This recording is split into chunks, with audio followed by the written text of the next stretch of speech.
આજે સુરત શહેરના DCP zone 3 Shri Pinakin Parmar દ્વારા એની જો સમગ્ર જો પોલીસ સ્ટેશન જો એના તાબામાં આવે છે, આ વિસ્તારમાં જેટલા સાયબર ક્રિમિનલો દ્વારા અમારા લોકોના જો ચીટિંગ કરવામાં આવી હતી, જો હાવ નાની રકમો હતી, 400 રૂપિયા 500 રૂપિયા લઈને 1000 2000 5000 તક હતી, અને એના જ્યારે બનાવ બના આ લોકોના સાથે ત્યારે આ લોકો જો સાયબર ક્રાઇમ પોર્ટલ ઉપર ફરિયાદ કરી હતી. ફરિયાદના અંતે જો એ અને પોલીસના પ્રયાસના અંતે આ બધા પૈસા આપણા રિકવર પણ કરવામાં આવેલા, અને આ જ પૈસા આ લોકોને પરત કરવા માટેના આજના કાર્યક્રમ અહીંયા આયોજિત કરવામાં આવેલ, જેમાં આ શીર્ષક હતા કે અમે લોકો બહુ પહેલાં ટ્રાય કર્યા, કોઈ આવા માંગતા નહીં હતા, કારણ કે 500-700 રૂપિયા હોય અને પછી કોર્ટના જો પ્રક્રિયામાં જવાના હોય, આપણા વકીલશ્રીઓને મળવાના હોય ફોર્મ ભરવા માટે, રિફંડ માટે, તો એનાથી દૂર ભાગતા હતા. તો અમે લોકો એવા શીર્ષક હેઠળ કે આપના રસ નથી પરંતુ સુરત શહેર પોલીસના રસ છે આપના પૈસા માટે છે, તો એના હિસાબ તો 170 કુલ 170 જેટલા લોકોના કુલ 38 લાખ રૂપિયાથી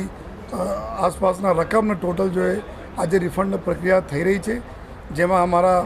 જિલ્લા જો સરકારી વકીલ શ્રી નયનભાઈ શુક્રવાલા સાહેબ હાજર છે, અને કલ્પેશભાઈ દેસાઈ સાહેબ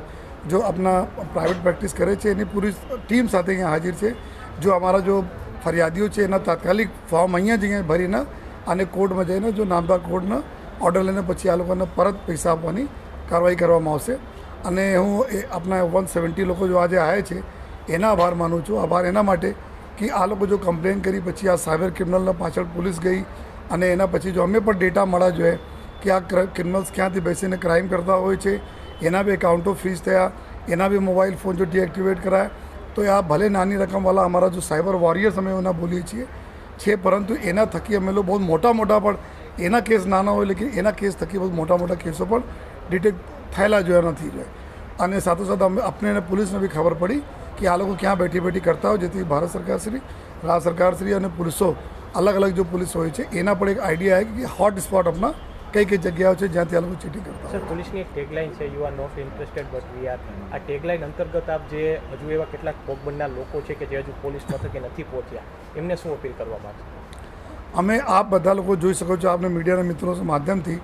આ બધા જોઈ શકો છો, આપને ભરી નાની રકમ હતી પરંતુ અમારા લોકો માટે કેટલી ઇમ્પોર્ટન્ટ હતી કે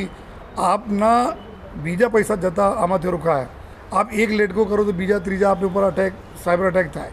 તો જેથી આપે એક વખત એક્ટિવ થયા, આપના થકી જો ઘણા બધા લોકો બીજા પકડાયા લોકો, અને પછી પૈસા પરત મળે છે, તો બીજા લોકો સાથે જો બી આ રીતે બનાવ બનેલા છે, જો સાયબર ક્રાઇમ પોર્ટલ ઉપર રિપોર્ટ કરેલા છે, એના પૈસાને બી અમે લોકો બીજા ઝોનમાં બી ટૂંક સમયમાં આ પ્રકારના કાર્યક્રમ કરીશ. આપ આવો, અને એટલા હું આપણે બધાને ખાતરી આપું છું કે જો ટીમ છે, અમે જે રીતે બતાવ્યા કે અમારા બંને જો અમારા વકીલશ્રીઓ છે જેના ખૂબ સારા સહયોગ છે, તો આપને કોઈ બહુ તકલીફ પડવાની નથી, પરંતુ અમે લોકોને બહુ આનંદ થશે, પોલીસનો બી મોરાલ વધશે કે અમે જો મહેનત કરીને પૈસા રિકવર કર્યા એના ખરેખર જો હકદારો હતા એના પૈસા પરત ગયા.